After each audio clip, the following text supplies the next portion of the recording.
masama akong ina.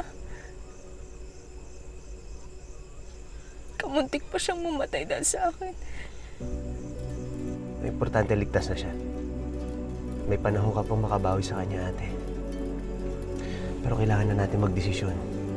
Kailangan manggaling yun sa'yo. Kailangan mo magparehab para masolusyonan ang problema mo sa alak, ate.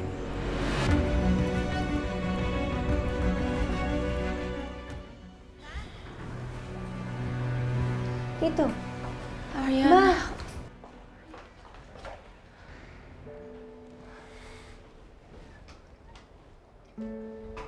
Patawarin mo ko. Hindi ko sinasadya. Alam ko naman yun. Aksidente lang po yung nangyari. Yung pagkakabundol ko sa'yo, anak, aksidente yun.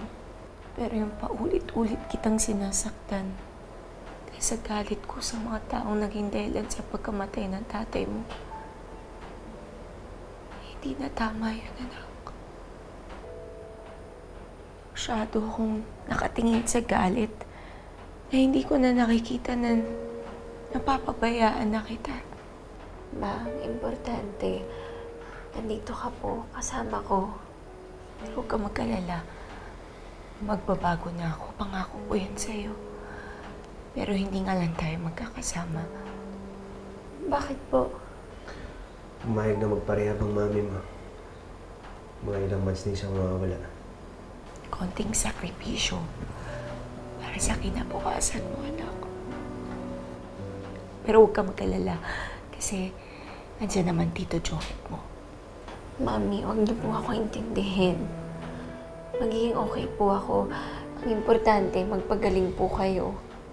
Pagbalik niyo, babalik na yung dating mami ko. Salamat, anak.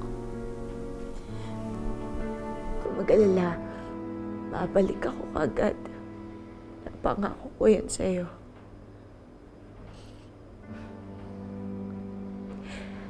Pero, isa lang ang inaalala ko kasi